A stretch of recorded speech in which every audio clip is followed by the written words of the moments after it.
شروع اللہ کے نام سے جو بڑا مہربان نہایت رحم والا ہے۔ محترم سامعین، السلام علیکم ورحمۃ اللہ وبرکاتہ۔ آپ کی خدمت میں تخلیق کائنات اور تخلیق آدم علیہ السلام سے لے کر عیسیٰ علیہ السلام تک تمام انبیاء اور قوموں کا تذکرہ قصص الانبیاء پیش کیا جا رہا ہے۔ داؤد علیہ السلام کا سلسلہ نسب یہودا بن یعقوب سے جا ملتا ہے۔ آپ چھوٹے قد کے تھے، آنکھیں نیلی، بال ہلکے اور دل کے صاف شفاف تھے۔ آپ بنی اسرائیل پر حکومت کرنے لگے۔ اللہ تعالیٰ نے ان کی حکومت کو مضبوط کر دیا اور یوں بنی اسرائیل ایک بار پھر یکجا ہو گئے۔ اللہ تعالیٰ نے آپ پر بہت سے معجزات ظاہر فرمائے۔ آپ پر ایک کتاب بھی نازل ہوئی جسے زبور کے نام سے جانا جاتا ہے۔ اللہ تعالیٰ سورۃ النساء آیت 163 میں فرماتے ہیں، اور داؤد کو ہم نے زبور بھی عنایت کی تھی۔ ہم نے داؤد کو زبور عطا فرمائی۔ آپ تمام انسانوں سے زیادہ خوبصورت آواز والے تھے۔ صحیح بخاری کی ایک حدیث میں ہے کہ ایک مرتبہ رسول اللہ صلی اللہ علیہ وسلم نے ابو موسیٰ اشعری رضی اللہ عنہ کو قرآن مجید کی تلاوت کرتے سنا۔ ان کی آواز بہت خوبصورت تھی۔ آپ ان کی قرات توجہ سے سننے لگے، پھر آپ نے فرمایا، اے ابو موسیٰ، تجھے داؤد علیہ السلام جیسی بہترین آواز عطا کی گئی ہے۔ اللہ تعالیٰ نے آپ کی آواز کو بھی ایک معجزہ بنا دیا، اور وہ ایسے کہ جب داؤد علیہ السلام زبور کی تلاوت کرتے تو پہاڑ اس کو سن کر آپ کے ساتھ تسبیح شروع کر دیتے، اور جب پرندے یہ آواز سنتے تو ان کے پاس آ کر اپنی گردنیں جھکا کر بیٹھ جاتے اور تسبیح میں ان کے ساتھ شامل ہو جاتے، اپنی جگہ سے حرکت بھی نہ کرتے۔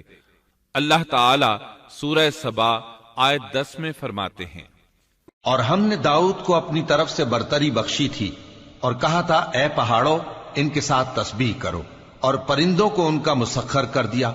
اے پہاڑوں، اس کے ساتھ رغبت سے تسبیح پڑھا کرو، اور پرندوں کو بھی یہی حکم ہے۔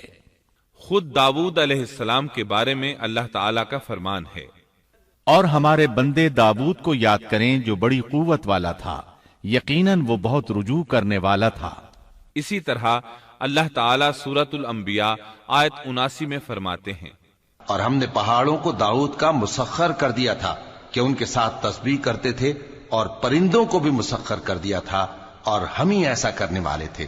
اور ہم نے پہاڑ کو داؤد کے تابع کر دیا جو تسبیح کرتے تھے، اور پرندوں کو بھی، اور ہم ہی یہ سب کچھ کرنے والے تھے۔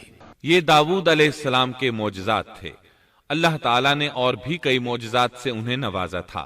اللہ نے آپ کے لیے لوہے کو نرم فرما دیا تھا۔ آپ لوہے سے اس طرح چیزیں بنا لیتے تھے جس طرح لوگ گارے اور مٹی سے بنا لیتے ہیں۔ آپ لوہے سے زرہیں بناتے تھے۔ نوح علیہ السلام سے پہلے بھی زرہیں ہوتی تھیں، لیکن وہ تختیوں کی مانند ہوتی تھیں۔ ان کو سینے اور کمر کی طرف لٹکا لیا جاتا تھا، لیکن ان کا بوجھ بہت ہوتا تھا۔ آپ نے لوہے کی کڑیاں اور دائرے بنا کر ان کو خاص انداز میں جوڑ جوڑ کر زرہیں تیار کیں۔ یہ بہت ہلکا لباس تھا اور پورے جسم کو دشمن کے وار سے محفوظ رکھتا تھا۔ اللہ تعالیٰ سورہ سبا آیت 10 اور 11 میں فرماتے ہیں، اور ان کے لیے ہم نے لوہے کو نرم کر دیا کہ کشادہ زرہیں بناؤ اور کڑیوں کو اندازے سے جوڑو، اور نیک عمل کرو، جو عمل تم کرتے ہو میں ان کو دیکھنے والا ہوں۔ اور ہم نے اس کے لیے لوہا نرم کر دیا کہ تو پوری پوری زرہیں بنا اور جوڑوں میں اندازہ رکھ، تم سب نیک کام کیا کرو، یقین مانو کہ میں تمہارے اعمال دیکھ رہا ہوں۔ ان آیات میں اللہ تعالیٰ فرماتے ہیں کہ داؤد علیہ السلام کو ہم نے حکم دیا کہ زرہیں لوگوں کے لیے نہایت موزوں ہونی چاہیے۔ ان کی کڑیوں کو بڑے مناسب انداز میں جوڑنا، نہ اس قدر موٹی ہوں کہ ان کا وزن بڑھ جائے، نہ اس قدر پتلی کہ جلد کٹ جائیں اور اپنا مقصد پورا نہ کر سکیں۔ اسی طرح اللہ تعالیٰ سورۃ الانبیاء آیت 80 میں فرماتے ہیں، اور ہم نے تمہارے لیے ان کو ایک طرح کا لباس بنانا بھی سکھا دیا تاکہ تم کو لڑائی کے ضرر سے بچائے، پس تم کو شکر گزار ہونا چاہیے۔ اور ہم نے اسے تمہارے لیے لباس بنانے کی کاریگری سکھائی تاکہ لڑائی کے ضرر سے تمہارا بچاؤ ہو سکے۔ بہرحال اس صنعت کے موجد داؤد علیہ السلام ہیں۔ اللہ تعالیٰ نے آپ کی حکومت کو خوب مضبوط کیا آپ کو زبردست فضائل اور معجزات سے مالا مال کیا۔ اللہ تعالیٰ سورۃ صاد آیت 20 میں فرماتے ہیں، اور ہم نے ان کی بادشاہی کو مستحکم کیا اور ان کو حکمت اور فیصلہ کن خطابت عطا فرمائی۔ اور ہم نے اس کی سلطنت کو مضبوط کر دیا تھا اور اسے حکمت دی تھی اور بات کا فیصلہ سمجھا دیا تھا۔ آپ لوگوں کے درمیان نہایت عادلانہ فیصلے فرماتے تھے۔ آپ نبی بھی تھے، بادشاہ بھی اور قاضی بھی۔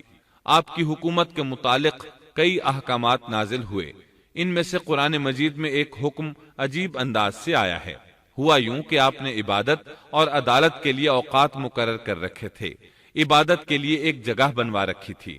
دن میں فیصلے کرتے، رات کو عبادت۔ جب عبادت کرتے تو کسی کو ان کے پاس آنے کی اجازت نہیں تھی۔ ایک روز ایسا ہوا کہ 2 آدمی بغیر اجازت اندر آ گئے۔ دروازہ بند تھا لیکن وہ دیوار پھاند کر اندر آ گئے۔ آپ ڈر گئے کہ کہیں حملہ آور نہ ہو۔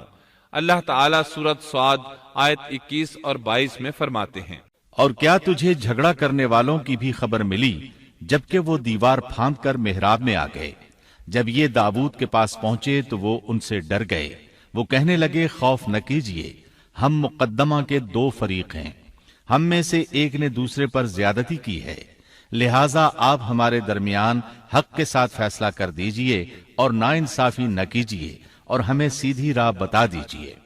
داؤد علیہ السلام نے فرمایا، بتاؤ تمہارا کیا مسئلہ ہے؟ ان میں سے ایک نے کہا، یہ میرا بھائی ہے، اس کے پاس 99 دمبیاں ہیں اور میرے پاس ایک ہی دمبی ہے، لیکن یہ مجھ سے کہہ رہا ہے کہ اپنی یہ ایک بھی مجھے دے دے اور مجھ پر بات میں بڑی سختی برتتا ہے۔ اس آیت کی تفسیر میں ہے کہ ایک دمبی والے بھائی نے کہا، یہ میرا بھائی بہت چالاک ہے، برے طریقے سے بات کرتا ہے، کہتا ہے کہ میری دمبیاں چرنے جاتی ہیں تو اس اپنی ایک دمبی کو بھی ان کے ساتھ بھیج دیا کرو۔ جب میری دمبی اس کی دمبیوں کے ساتھ آنے جانے لگ گئی تو اب یہ کہتا ہے کہ یہ بھی میری ہے، اب میں خالی ہاتھ ہوں۔ اس طرح میں اس کے ظلم کا نشانہ بن چکا ہوں۔ داؤد علیہ السلام نے فوراً کہا، اس کا اپنی دمبیوں کے ساتھ تیری ایک دمبی ملا لینے کا سوال واقعی تیرے اوپر ایک ظلم ہے، اور اکثر حصے دار اور شریک ایسے ہی ہوتے ہیں کہ ایک دوسرے پر ظلم کرتے ہیں، سوائے ان لوگوں کے جو ایمان لائے اور جنہوں نے نیک عمل کیے، اور ایسے لوگ بہت ہی کم ہیں۔ داؤد علیہ السلام نے دوسرے بھائی کی بات سنے بغیر ہی اسے ظالم ٹھہرا دیا۔ آپ کا فیصلہ سنتے ہی دوسرا بول اٹھا، آپ نے میری بات تو سنی ہی نہیں اور فیصلہ دے دیا، پہلے آپ میری بات تو سنتے۔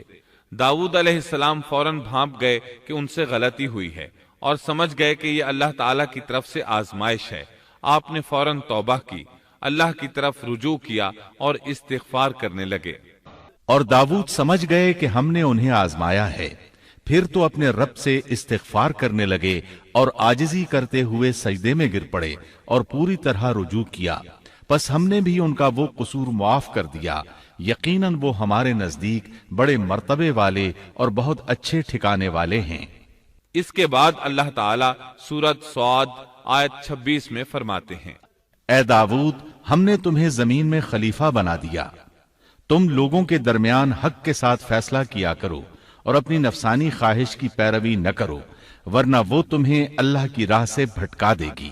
یقیناً جو لوگ اللہ کی راہ سے بھٹک جاتے ہیں ان کے لیے سخت عذاب ہے، اس لیے کہ انہوں نے حساب کے دن کو بھلا دیا ہے۔ اس طرح داؤد علیہ السلام اللہ تعالیٰ کے اس فرمان کے مطابق فیصلے کرنے لگے۔ اللہ کے ہاں ان کا احترام اور اکرام اور بڑھ گیا۔ آپ کثرت سے روزے رکھتے اور خوب عبادت کرتے۔ آپ اس وقت تمام انسانوں سے بڑھ کر اللہ کی عبادت کرنے والے تھے۔ امام بخاری نے ایک حدیث نقل کی ہے جس کے الفاظ کچھ اس طرح ہیں، اللہ تعالیٰ کے نزدیک سب سے محبوب نماز داؤد علیہ السلام کی نماز ہے، اور اللہ تعالیٰ کی طرف سب سے محبوب روزہ داؤد علیہ السلام کا روزہ ہے۔ وہ رات کا آدھا حصہ نیند فرماتے، اس کے بعد تہائی رات قیام کرتے اور رات کے چھٹے حصے میں سو جاتے تھے۔ ایک دن روزہ رکھتے اور ایک دن روزہ چھوڑ دیتے تھے۔ لڑائی میں جب دشمن سے مقابلہ ہوتا تو بھاگتے نہیں تھے۔ اس حدیث میں نفل نماز یعنی نماز تہجد اور نفلی روزے کا ذکر ہوا ہے۔ بہرحال یہ وہ صفات ہیں جو داؤد علیہ السلام کے بارے میں حدیث رسول میں آئی ہیں۔ اللہ تعالیٰ نے سورہ سبا آیت 13 میں ان کی تعریف کرتے ہوئے ان کی آل کو اللہ کا شکر ادا کرنے کا حکم دیا۔ اے آل داود، اس انعام کے شکریہ میں نیک عمل کرو۔ داؤد علیہ السلام کی ایک صفت یہ تھی کہ آپ بہت شکر گزار تھے، اور ایسے لوگ کم ہی ہوتے ہیں، جیسا کہ سورہ سبا آیت 13 میں اللہ تعالیٰ فرماتے ہیں۔ داؤد علیہ السلام میں جیسے دیگر بہت سی خوبیاں تھیں، وہاں ایک بہت عظیم خوبی یہ بھی تھی کہ وہ ایک بادشاہ ہونے کے باوجود ایک درہم بھی سلطنت کے بیت المال سے نہیں لیتے تھے، اپنا اور اپنے اہل و عیال کا بوجھ خود اٹھاتے تھے، اور اپنی محنت اور ہاتھ کی کمائی سے حلال روزی حاصل کر کے اپنے اہل و عیال کو کھلاتے تھے۔ داؤد علیہ السلام کی اس عظیم صفت کو نبی کریم صلی اللہ علیہ وسلم نے یوں بیان کیا ہے، صحیح بخاری میں ہے، کسی انسان نے اس شخص سے بہتر روزی نہیں کھائی جو خود اپنے ہاتھ سے کما کر کھاتا ہے۔ اللہ کے نبی داؤد علیہ السلام بھی اپنے ہاتھ سے کام کر کے روزی کھایا کرتے تھے۔ بعض مفسرین بیان کرتے ہیں کہ داؤد علیہ السلام دعا مانگا کرتے تھے کہ اے میرے اللہ، کوئی ایسی صورت پیدا کر دے کہ میرے لیے ہاتھ کی کمائی آسان ہو جائے، کیونکہ میں بیت المال پر اپنا بوجھ نہیں ڈالنا چاہتا۔ تو اللہ تعالیٰ نے آپ کی اس خواہش کو اس فضیلت کے ساتھ قبول فرمایا کہ ان کے ہاتھ میں لوہے کو موم کی طرح نرم کر دیا، جس سے وہ زرہیں بناتے اور انہیں فروخت کر کے اپنے اہل و عیال کی کفالت کرتے۔ داؤد علیہ السلام نے کتنی عمر مبارک پائی، اس میں اختلاف ہے، چنانچہ اس کے متعلق مورخین کے اقوال کے علاوہ کوئی مستند بات نہیں ملتی۔ عبداللہ بن عباس رضی اللہ عنہما فرماتے ہیں کہ داؤد علیہ السلام کی وفات ہفتے کے دن اچانک ہوئی۔ وہ ہفتے کے دن مقررہ عبادت میں مشغول تھے اور پرندے قطارے باندھے ان پر سایہ فگن تھے کہ اچانک اس حالت میں ان کا انتقال ہو گیا۔ اس کے بعد آپ کے فرزند ارجمند نے امور سلطنت کو سنبھال لیا۔ یہ سلیمان علیہ السلام تھے۔ اللہ تعالیٰ نے آپ کو بہت سی خوبیاں اور معجزات عطا فرمائے۔